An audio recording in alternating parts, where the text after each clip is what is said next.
Thanks for being here. Subscribe to Cheating Stories Best, so you don't miss new stories. You are listening to the continuation of the story. You can listen to the previous part via the link in the description below this video.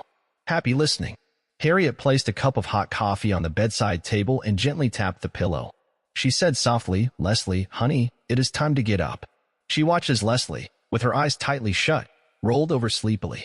Harriet knew her friend had not slept well that night, and she did not want to wake her up so early. However, her husband was due back soon, and she did not want to deal with unnecessary trouble. Yes, her husband Craig was very annoyed by what Leslie had done. Francis and Craig grew up together. Craig and Francis were the same age and had gone all the way together from school to college. Leslie was 2 years older. Craig, as a junior in high school, had a crush on her, and despite her repeated rejections, he continued to pursue her until she finally gave in. Soon after he graduated from high school, he made her promise to wait until he graduated from college. She kept her promise. They got married and never looked back. Together, they watched as Francis courted Leslie. Francis met Leslie at an autumn festival. She was a real beauty. Francis was also handsome. He dated different girls throughout his school and college years. Girls in love followed him everywhere. But before Leslie, he did not take anyone seriously. It was amazing she appeared, caught his eye, and it was all over. A year later, they got married. Harriet shook Leslie's pillow again and said, "Leslie, honey, it is time for you to get up. We need to get ready." Finally, Leslie opened her eyes slightly. She remembered how Francis and Leslie's affair had taken everyone by surprise. It seemed that Francis was a confirmed bachelor who avoided any long-term relationships with the numerous girls who courted him. Suddenly, bam, Leslie. Leslie propped herself up on her elbow and asked, "What time is it?" "A little after 7. I have to get you out. Craig will be back soon, and believe me, you are persona non grata for him," Harriet replied. Harriet thought she understood that this was not always the case. Once upon a time, Craig was ready to do anything for that tired, exhausted woman she now saw on her daughter's bed. Leslie seemed to complete their friendship. Before Leslie, Francis was one person after another. She made him whole, complete. They were the perfect couple, the most beautiful girl and the most handsome guy. They had everything. Why did Leslie have to ruin it all? Leslie stretched and looked at the nightstand and the coffee. She reached for the cup, took it, and took a sip. "Folders, huh?" Harriet wiped a drop of coffee from her chin and said, "Only the best for my girl." She leaned back as Leslie sat down. "I need to pick up my things. I checked our house last night, and there is nothing there. Francis must have put them away somewhere." Harriet stood up and said, "I think he gave them to Goodwill." Leslie did not expect this. "Leslie, he was moving. He needed to do something with them. You have been away for months. You did not even call." "But Harriet, he kicked me out." Leslie protested. "Can you blame him? You cheated on him. Still, you could have called, at least about your things and personal belongings," Harriet continued. "I did not talk to him. Not about you too, but Craig did. That is why he is so angry, Leslie. You have been away for several months." Leslie thought about why she found herself in this terrible situation. She thought about her recent time in Baltimore. The last 6 months, everything seemed somewhat blurry. She remembered returning to her parents. She remembered. "I remember how much I cried. I remember how much I slept. There was something else, my parents. Well, they were still my parents. My father was constantly on the move. I think he came up to my room a couple of times. This was typical and expected. My mother, as I recall, brought several doctors and specialists from Shepherd Pratt, a local psychiatric clinic. All the doctors were very sympathetic and genuinely tried to help. Their diagnosis was the same: depression. The treatment included tranquilizers, sedatives, sleeping pills, planned trips to a private spa, and home massages. I spent most of my time in my old room. I moped around, slept, watched old movies, and cried a lot. I overheard one of the doctors say something to my mother about monitoring me. My mother then hired a companion for me. She was actually a nurse. I wondered where I found the courage to get up and come back. But now, I was back. Yawning and stretching, I said, "Francis was waiting for me." Waited, right? I do not know, maybe. But maybe not. As far as I know, he is not dating anyone. Not even Vina. And you know what she is like. Leslie frowned. "Vina, to be honest, she is just a—" Harriet tugged at Leslie's hand. "Come on, girl. You are clearly not in a position right now to call someone anything. Get up and get dressed." I will call your mother and ask if she knows where your things are." With those words, Harriet left the room and went downstairs. Leslie came down a few minutes later. Her skirt and blouse were a little wrinkled, but she did not want to take anything new out of her suitcase. When she entered the kitchen, she asked, "Did you call my mom?" Harriet was just finishing a phone call. She turned, placed a finger to her lips, and whispered, "Mrs. Campbell wants you to come to her straight away." Leslie placed the empty coffee cup in the sink. She shivered. Then she thought, people still care. After everything I have done, people still care. But then she reconsidered, maybe Mom just wants to tell me off. No, she counted silently, not Mama Campbell. She glanced at Harriet. Leslie's thoughts were confused. Not only did I do something terrible to a wonderful person, but I also interfered with, and in some cases ruined, the lives of many others. I will have to carry this burden for the rest of my life. Pushing her fears aside, she whispered, "Tell her I am on my way now." Harriet breathed a sigh of relief as Leslie went upstairs to get her suitcase. Craig was supposed to return soon. I arrived at Mom and Dad's after a while. It is funny how I always thought of Francis's parents as my mom and dad. I parked in the yard, got out of the car, and walked to the door. Mom was already waiting for me. She opened the door before I could even knock. "Leslie, girl, where have you been?" I missed you so much." I started to say something, but as usual, I did not get the chance. Mom immediately interrupted my attempt. "You look tired. You have lost weight. She probably has not even had breakfast. Come in. One will be down soon. I have already cooked the bacon. I will make you some scrambled eggs. Then we will talk." "Okay, Mom." I began, but I was interrupted again. Mr. Campbell entered. "Oh, thank goodness," he said as he approached me. "Our girl has returned. Now there is no escape. We will not let you go." "Dad," I tried again. Mom interrupted once more. "Coffee." I nodded. I tried to say, "Mom, Dad, you," but my mother had already placed a plate of scrambled eggs in front of me. "You need to eat." Then Dad added, "You scared us all. We truly thought you might not come back. We did not know what to do. But you are home now, and Juan," his wife interrupted, "at least let her have breakfast first." And then I said, "Mom, Dad, do you hate me?" I was a little nervous and afraid. Plus, the eggs were delicious. Why was I always on the verge of tears? Mom put a stack of pancakes in front of me. "Eat a little." I tried to say that I was sorry, but my mother interrupted me again. "Do we hate you? Honey, you are our girl. We love you," my mother said. "But Mom, what I did, the things I did." I began, my voice trembling. Dad interrupted. "Leslie, this is between you and Francis. You two need to figure it out. But you are our daughter, the mother of our grandchildren." Then, with a softer tone, he added, "Here, have some bacon." I was starting to feel overwhelmed when the door to the kitchen suddenly slammed open. "Mom." It was Victoria. I gasped. She looked so radiant, so full of energy.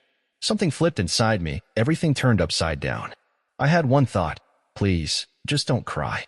I started to get up, but she was already rushing toward me. She wrapped her arms tightly around me. "Mom, you're finally back. We have so much to talk about. This is my senior year. Oh, and be careful not to get syrup on my blouse. I met someone, and my grades aren't perfect yet, but remember my SAT scores last year? Everything will be fine. I want to go to Frostburg with Richard so I can be near you and Dad." She glanced at the mountain of pancakes and the plate of scrambled eggs that Mom Campbell had just removed from the frying pan. "Scrambled eggs. They look delicious. Can I have some, Grandma?" Mom placed a plate in front of her, and I stepped back as Victoria began to eat with enthusiasm. I tried to speak, but I didn't know what to say. "Your father, I began, but Victoria didn't let me finish. Her mouth was full, and orange juice was dripping onto her hands. "Mom, don't worry about Dad. You're back now. He'll change his mind. You'll see."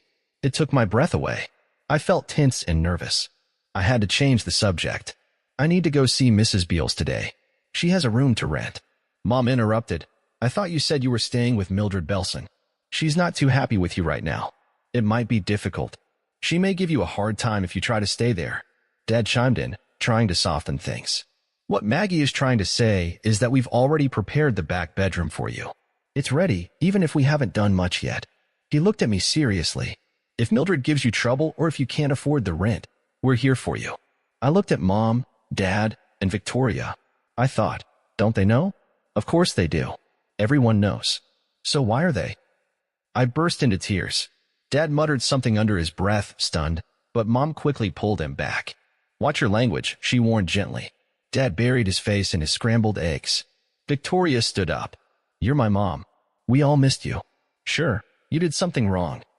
She trailed off. She couldn't name what it was exactly, but it didn't seem to matter anymore. You're back, and now we'll fix everything. I called Richard last night, Mom Campbell added. Victoria turned toward her. I'm going to be late for school. Can I stay just a little longer? No, Mom Campbell replied firmly. You go to school, young lady, and make sure to tell everyone, especially the teachers, that your mother has returned home. Victoria looked back at me. Mom, can I? Still wiping my eyes, I said. No, honey. Mom is right. School is more important. Besides, I need to speak to Mrs. Beals, gather my things, and then go to the library to look into returning to work. Dr. McIver said there might be an opening. I thought to myself, Lord, I've said so much. I don't even know how I managed to get all of that out. There was a knock at the door, familiar to everyone but me. Mom Campbell glanced toward it. It's Eddie, she said. He came to walk Victoria to school. Eddie was Victoria's best friend. They always rode the bus together, unless they were quarreling. It's time, Mom Campbell said. Victoria grabbed her coat and books. She kissed me. Tonight, you and me, she whispered, then walked out the door. Papa Campbell looked at me, his former daughter-in-law, and said, Well, you made one little girl very happy today. I kept wiping my face, sweat and tears mingled. I felt cold and feverish at the same time. There was an itch under my bra strap that wouldn't go away. Victoria. I'm still not sure about her father. Or Richard, I murmured. Mom Campbell came up to me. She sat down and gently pulled me, essentially her daughter, onto her lap. Don't worry about Richard. As for Francis. She paused. We'll see. Only time will tell. I leaned into her warmth and finally let myself exhale. Her soft, full cheeks brushed against mine, and her big, comforting arms hugged me tight. I felt safe, as if I were finally home again. I told myself silently, no, I won't cry. I wanted to hold it together. But my thoughts were interrupted by Juan's abrupt and rude comment. I have things to do. Maggie, take the blazer today and help Leslie sort out her affairs. The Campbell's blazer was an old K5 model, one of the first ones made back in 1977. I tried to protest. I can do it myself. But Maggie waved off my concern. Sorry, but I can't today. I have my own things to take care of. I nodded. Mom Campbell was right. Everyone had their responsibilities. I had mine. I sat quietly and practiced my breathing exercises, trying to stay calm. Maggie Campbell and I left the house at the same time. She went her way, and I went mine, first to pick up my things, then to speak with Mrs. Beelin, and finally to the library. Meanwhile, Juan was driving down Garrett Highway when he picked up his cell phone and called Woodrow Patch. Hello, Woodrow. This is Juan Campbell. Woodrow had a splitting headache. And it wasn't just because it was Monday. His health had been declining. What he didn't know yet was that he had an inoperable tumor. At 70, he should have retired long ago, but he still worked as a forester. No one quite understood why he refused to leave the job. He was on medication for several conditions, but he was determined to stay active as long as possible. All of that, combined with the usual Monday stress, made him particularly irritable. Yes, I see it's you. What do you need? He asked wearily. One smirked to himself. Do you remember that part-time job we talked about? Are you talking about the one for her? Is she still interested? Maybe. I'll let you know when I get to your office. By the way, is Francis with you?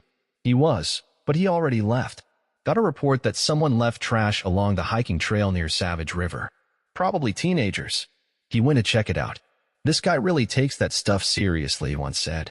Woodrow chuckled. Oh, he does. He's always digging through garbage, trying to find clues. Once he figures out who did it, he confronts them. Caught a few kids already. Usually students, someone leaves behind a receipt or even a signed check. Careless. One laughed. Sounds just like the kind of pranks he used to pull. And if I remember right, some sharp young forester caught him a few times. That forester was me, Woodrow said with a laugh. I caught your boy more than once. See you in a minute.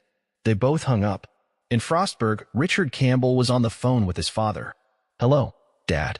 Hello, Richard. Everything okay? Do you need something? Everything's fine. But, have you heard? Heard what? Mom is back. There was a long pause. Then Francis responded. When did she return? sometime late last night. Thanks for letting me know. I need to go. We'll talk later. Francis had already suspected it, but now it was confirmed. He closed his phone and sighed. Great, he thought. I gave her things away. Filed for separation. Canceled the insurance on the Avalon. Removed her from the policy. Shut off her phone. Closed her Visa account. She's not on any of my records anymore. He stared out toward the river. She wasn't his responsibility anymore. That thought echoed.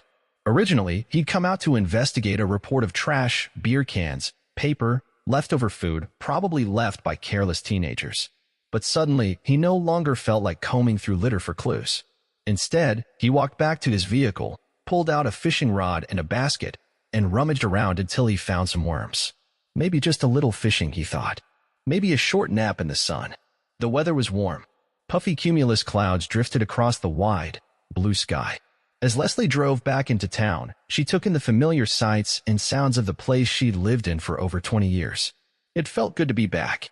She stopped in front of the Goodwill store, stepped out of the car, and walked inside. The store was larger than she remembered.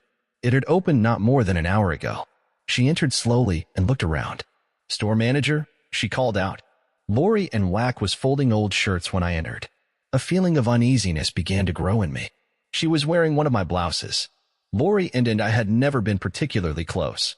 Years ago, she had been one of several women I had subtly pushed aside in my attempt to gain Francis's attention. Since then, Lori had married and divorced a truck driver, and later remarried, this time to an older man who worked as a custodian at the local high school. As far as I could remember, Lori was not the easiest person to get along with.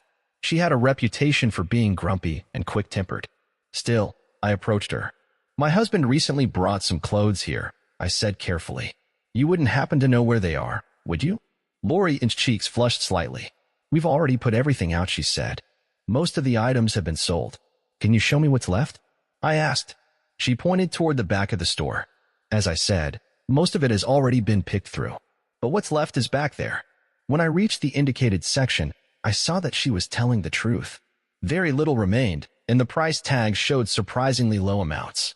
Still, this was a Goodwill store. What did I expect? But I couldn't help feeling a twinge of frustration. I remembered how much I had originally spent on those items, especially the beautiful ones. I reminded myself to stay calm. There was no reason to make a scene. Francis had simply donated them here. If anything, I should have been surprised he waited as long as he did. I picked out a few things I still needed and decided I would stop by Walmart afterward to buy the rest. When I returned to the front counter, Lori was waiting for me. She looked at me kindly. "Just take it, Leslie," she said softly. Then, after a pause, she added, "I'm sorry. I took a few pieces myself, but most of it was gone almost instantly. People grabbed it from all directions. You have good taste." She held up a couple of blouses and a skirt. "I can wash these and return them to you if you want." I was taken aback. She genuinely seemed sorry. "No, it's okay," I replied. "I'll just take these. Whatever you chose, you can keep." I left Lori at the register and walked out to my car. Great, I thought bitterly. Now I have to buy an entirely new wardrobe. I felt foolish. I hadn't even considered this. Everything I had bought in Baltimore had stayed there. But I never liked that stuff anyway. I wanted my home clothes, heavy flannel shirts, jeans, LL Bean boots, and hiking shoes. That was me. Looks like my next stop was Walmart. On the way, I noticed the fuel gauge, just a quarter tank of gas left. Francis always reminded me not to let it drop that low. So, I pulled into the BP gas station on Main Street. I got out, swiped my card at the pump scanner. It was sunny, and I couldn't quite make out the screen, but I saw one word clearly: void. I tried swiping again and again. Nothing. I shook the card and reinserted it, but it still wouldn't work. Then a voice came through the intercom. "Sorry, your card is invalid. You'll need to bring it inside to verify." What? I thought. This can't be right. This is my Visa card. I tried again. We had a good credit limit. There was no way we could have exceeded it. Oh no, I thought, my stomach turning. Not this. Not now. I found the speaker and spoke directly into it. There must be some mistake. We have an excellent credit history. The voice responded flatly, "Your card is faulty, ma'am." I stood there, stunned. Francis? No, he couldn't. He wouldn't. I had used that card all summer. Just last Thursday, I had bought gas with it. Today was Monday. I had all the receipts. A wave of nausea hit me. Another car pulled up behind mine.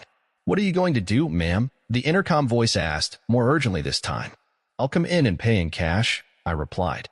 "Come inside, and I'll credit the pump for the amount you request," the voice confirmed. Still confused and unsettled, I made my way into the store. Inside, I fumbled through my wallet and found just over $40. I placed a $20 bill on the counter and looked up at the older man behind it. The man behind the cash register, someone I had seen around town over the years and remembered as a widower, took my money and told me to go ahead and fill up the car. I walked back to the pump and filled the tank with $20 worth of gas. As I stood there, a storm of thoughts flooded my mind. Francis gave my clothes to Goodwill. He moved out of our house, or rather, his parents' house, where we had always lived. He didn't go far. He moved just down the street and filed for legal separation. Okay, I told myself, pull yourself together. Maybe I deserve this. It's my own fault.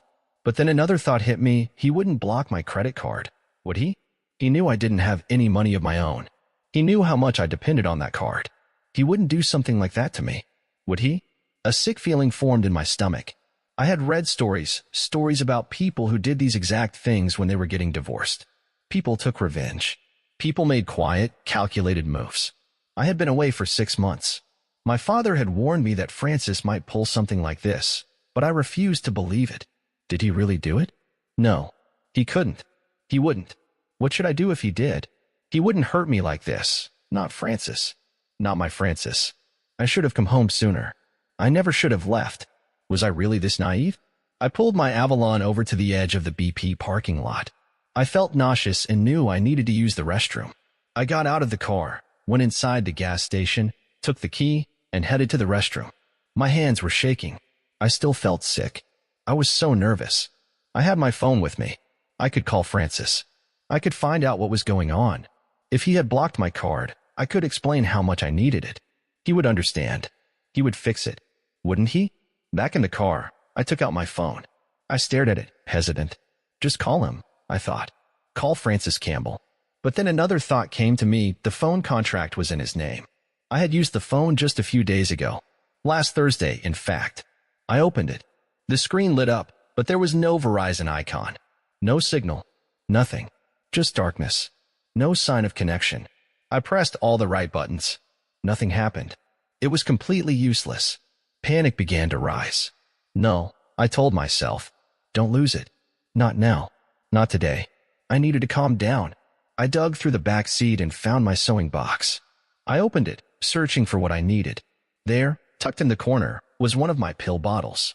I opened it, took one pill, and washed it down with a sip from my water bottle.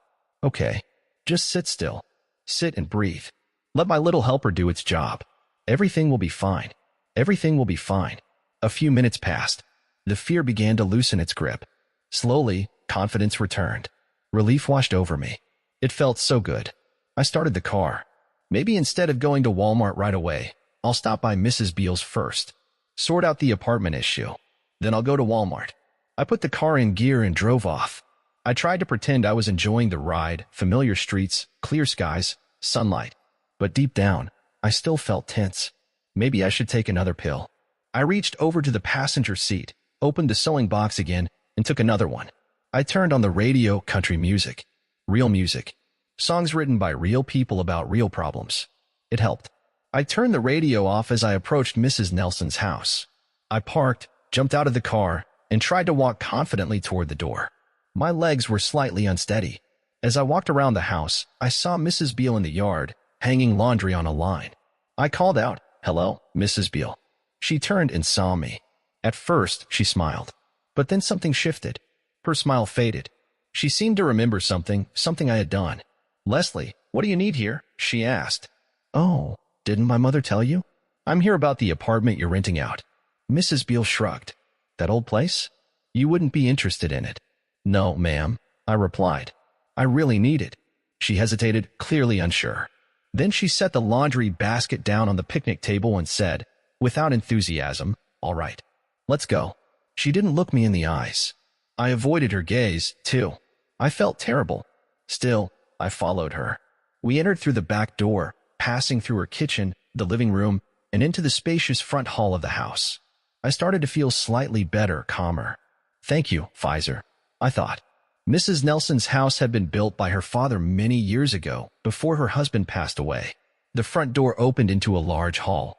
Directly across from the door was a long staircase leading to the second floor. There were doors on either side of the hall, one leading to the living room, the other to the dining room. The layout of the house provided a sense of privacy for anyone entering or exiting through the front entrance. It appeared that Mrs. Beale had decided to rent out the second floor, and by keeping the doors to the living and dining rooms closed and locked, she preserved a separation between the tenant space and her own quarters. This arrangement allowed her to maintain her boundaries while still offering a degree of independence to the renter.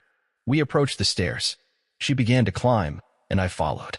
When we reached the top, I was stunned by the complete emptiness of the apartment.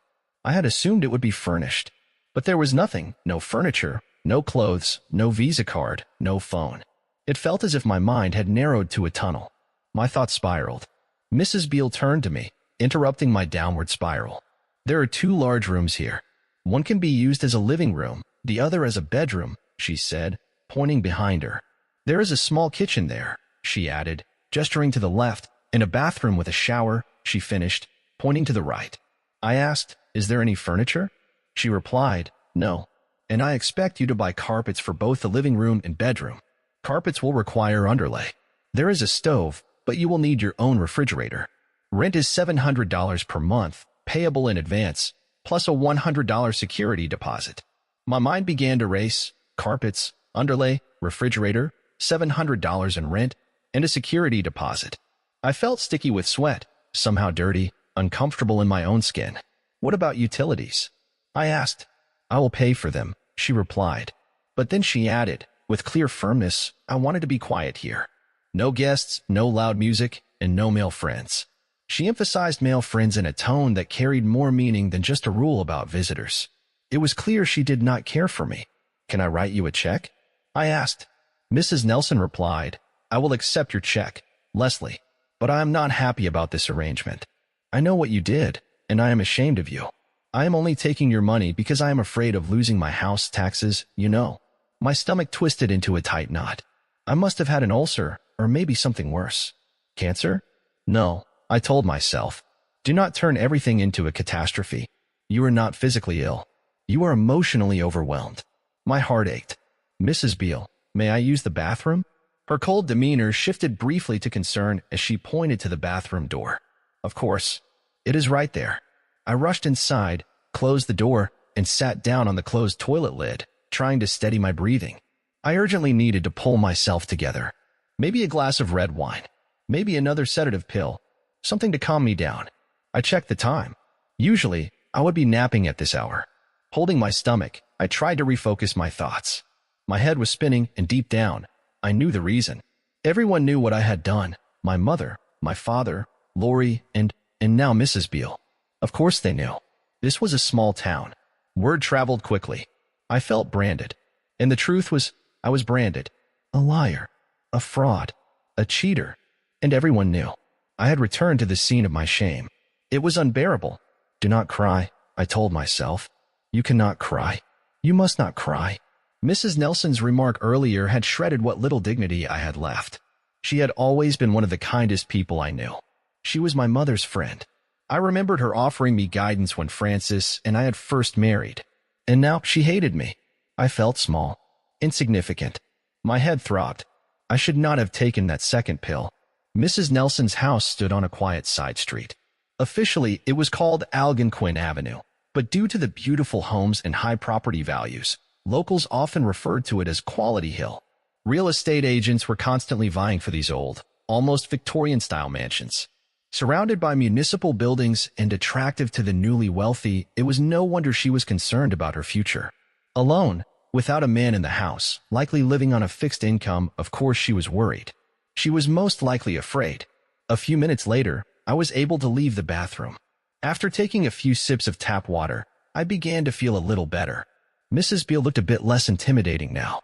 You said you would accept my check? I asked. Yes, she answered. I sat cross-legged on the floor, took out my wallet, found my checkbook, and wrote a check for $800. Standing up, I handed it to her and said, I will go straight to the furniture store and buy carpets. Mrs. Nelson took the check. "I will bring you the key," she said. I followed her downstairs. She located the key to the front door, and soon I was back in my car, heading out to buy rugs with backing. I felt like I needed a lift again.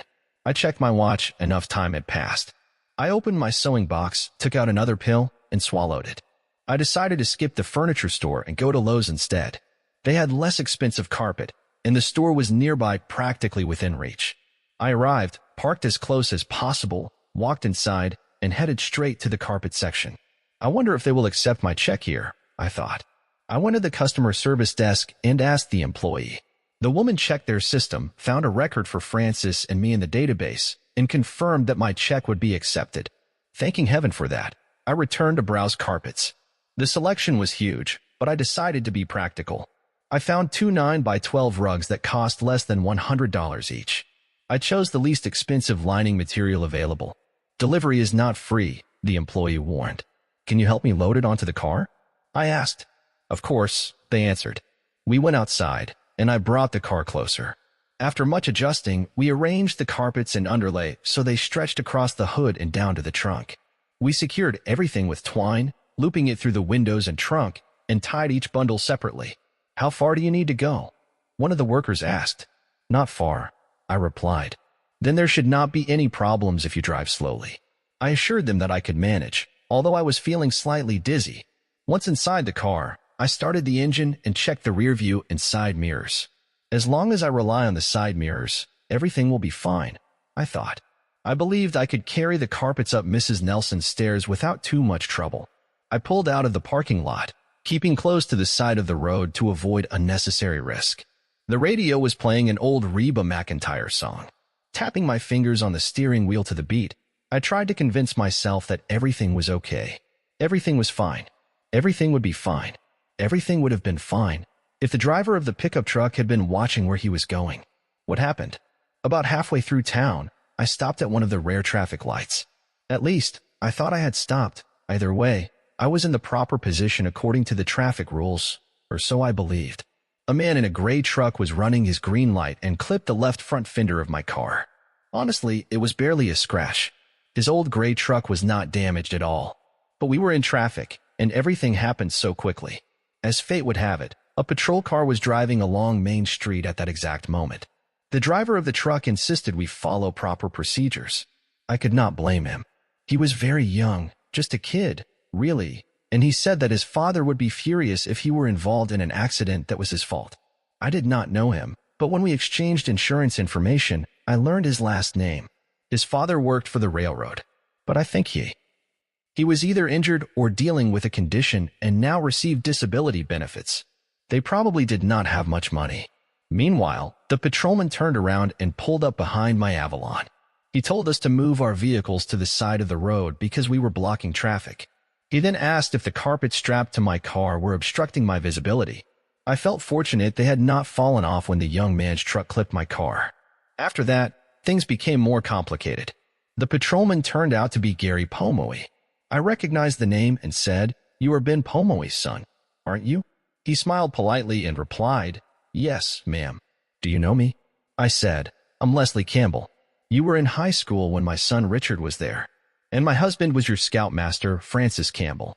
Do you remember him?" "Yes, I remember Richard," he replied. "I remember Mr. Campbell, too. It's really such a small matter," I said. "Just a silly little accident. I am sure Gary and I can figure this out ourselves." I caught myself and corrected.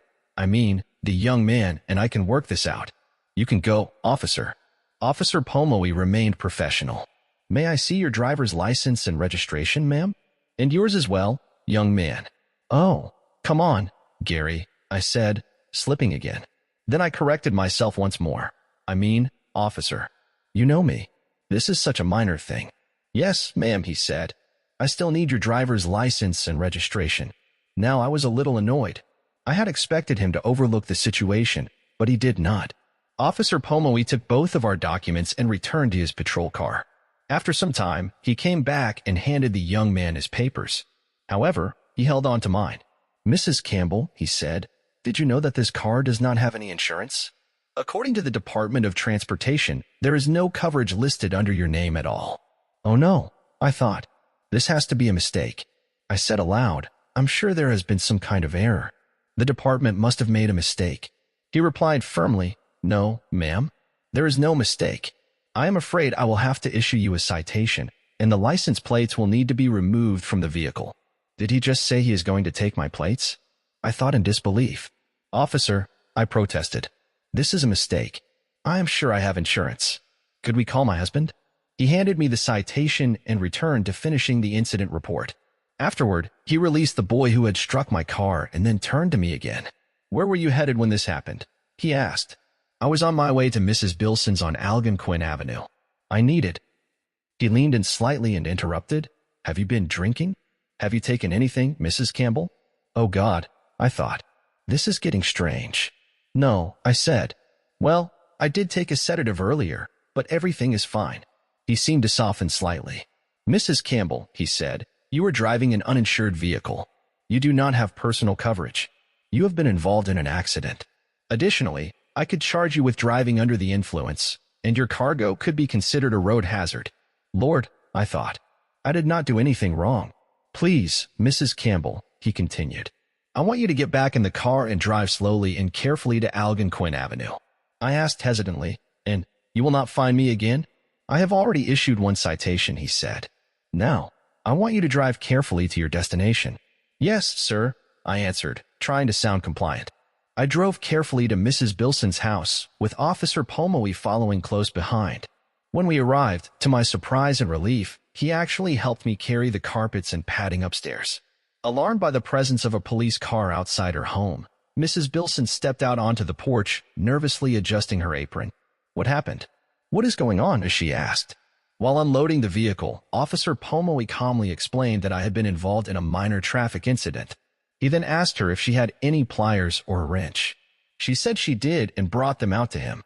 After finishing the unloading and helping move the rugs upstairs, the officer used the tools to remove the license plates from my car. Please, I begged, do not take my plates. I need my car. If you do this, I cannot just leave her here, Mrs. Bilson. I turned to. You will not like this, Officer Pomoe said politely. Please call your husband and ask him to arrange for the vehicle to be towed to a safe location. After that, he gave me a sympathetic smile, tipped his hat slightly toward Mrs. Bilson, got into his patrol car, and drove away. I believe I was in some sort of daze. I quickly ran to the car, opened the door, rummaged through my sewing box, found a bottle of medication, and swallowed one pill. There, I thought. That was necessary. Then I closed the car door and walked over to Mrs. Bilson. So, there we stood in front of her house. My car, now stripped of its license plates, was parked in her driveway. It looked almost like an abandoned old truck left sitting on bricks. I felt upset. I no longer had a car. My phone was not working. I had no Visa card, and my Avalon had carpet scratches on both the hood and the trunk. I knew Francis would be furious when he saw them. Mrs. Bilson looked at me and said, You cannot just leave it here. I have neighbors, you know. I felt defeated. It had been a terrible day. I know, Mrs. Bilson, I replied. May I use your phone to call my husband? She gave me a strange, almost suspicious look. I wondered what she might be thinking. Had she noticed my sewing box? That could not happen. I could not let that become a concern. Then she gave a distant nod, and we entered her house together. She led me into the kitchen and handed me a wall-mounted phone. She glanced at the clock. It is getting late, she said. I was just about to make some macaroni and cheese. Have you eaten anything? I took the phone and, feeling timid, replied softly, No, I decided to remain polite. What else could go wrong? You can call Francis while I heat up this frozen macaroni and cheese, she said. Then she added, Would you like some coffee? I nodded and dialed Francis's cell phone number. Yes, thank you, I murmured. Everything felt surreal, like I was moving through a fog. I was surprised when Francis answered almost immediately. Hello, he said. Francis, this is Leslie. Yes, he responded. So what? Oh no, I thought. He does not sound pleased. Francis, I said, trying to stay calm, I do not have insurance. They removed the license plates from my car. My phone is not working. I do not have any clothes. My Visa card is not functional, and I do not have any money. I also need a refrigerator. Where are you? I need your help. He replied, Why are you calling me? Are you drunk? You sound drunk. His words stunned me. I was speechless for a moment, then managed to say, No, No, I am not drunk. But I need help. I need you. I took a breath and continued. The car is parked at Mrs. Bilson's. I stopped here to pick up some carpets and had a minor accident. This kind police officer accompanied me home, helped me carry the carpets upstairs, and then removed the license plates. I was issued a fine. Francis, are you hurt? Is the car damaged? He asked. No, I replied. Just a few scratches on the hood. On the hood? Did you flip it over? He said, his voice rising. I began to feel anxious. He sounded angry. I just wanted to cry. Mrs. Bilson placed a cup of coffee in front of me. I stared at it, unsure of what to say. No, scratches from the carpets. From the carpets? Yes, I said. Did you not hear me? I needed to pick up the carpets. And the linings, too. I need my furniture, and I need a refrigerator. Do you have one? You gave away my clothes to a charity shop. Most of them have been sold. I have almost nothing left. Why did you give away my clothes, Francis? I continued, growing more distressed. You need to fix my Visa card. I need a car and insurance. He interrupted, sounding cold. That is unfortunate. Did you call Richard? No, I said. He is studying. You know that. Why should I call him? It felt like he had ripped my heart out, reminding me, yet again, of my mistakes. No, not that Richard, he said. I meant Richard Weatherby. Oh no, I thought. Why did he bring that up? Is he still angry? I was confused. A chill ran through me. My head pounded. It felt like it might explode. I muttered to myself, I have been on my feet all day. I miss my nap. I need to rest. I need another pill. Wait, had I already taken one? Oh, if only I had some of my mother's medications. The pain in my stomach intensified. I wanted to go to it. I need to use the bathroom, I said quietly. Francis, I need you. I'm with Mildred Bilson. Can you come pick me up so we can talk? He shouted back, disappear, and hung up.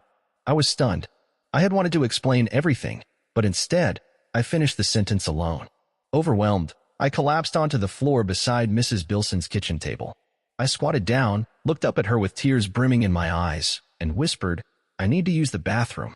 Mrs. Bilson pointed to a nearby door. I assumed it was the bathroom. She was not far away, but I still felt so dizzy that I decided crawling was safer than trying to stand. I was falling apart, mentally, emotionally, and physically. It was all just too much. I reached the bathroom, shut the door behind me, and finally let everything out in a torrent of tears. I clutched my head and cried uncontrollably. Then, through the door, I heard Mrs. Bilson's voice. What now? What did your husband say? Through sobs, I managed to reply. He said I should call the man I'm with. But I couldn't bring myself to say it out loud. Mrs. Bilson finished the thought for me. He told you to call the man you cheated on him with. I nodded, still crying too hard to speak clearly. I was so overwhelmed by grief, I didn't even realize she had taken out her phone and started calling someone. Through tears, I asked, Who are you calling? She pressed a finger to her lips, asking me to stay quiet. Then I heard her say, Hello, Juan? This is Mildred. I need something. Actually, several things. She paused. Yes, she's here. And there are problems. A lot of problems. It seems Francis has completely cut her off. No credit, no insurance, not even a phone. Another pause. Yes, that's a good idea. Let's say 7 o'clock? Great. Before I could ask anything, she came into the bathroom with a cold towel and gently wiped my face. Then she held my chin and gave me a slight shake. Pull yourself together. We're meeting Mr. and Mrs. Campbell at Madigan's at 7 o'clock. Madigan's was one of the few remaining family restaurants in our area. Most had closed down, either because the owners had grown too old or couldn't compete with the large chain restaurants. Back in the day, Francis and I would take the kids there often. The food was simple and affordable, and we'd had many happy times there. I hadn't been in nearly a year. Still sobbing, I asked, Why are we going there? Mrs. Bilson didn't answer. She looked at me and said gently, Why don't you lie down and get some rest? Come to the guest room. Without waiting for my reply, she stood up, extended her hand, and added, Let's go. You don't have much time, and you look terrible. I'll grab some towels. You can shower before we leave. I had no words, so I simply said, Fine. She led me to a small guest bedroom, pulled back the sheets, and looked at me seriously. You look terrible. Take off those clothes. I'll get your suitcase from upstairs. I did as she said. As I lay down on the stiff white sheets, the scent of the fresh pillowcase somehow made everything feel more real. I thought,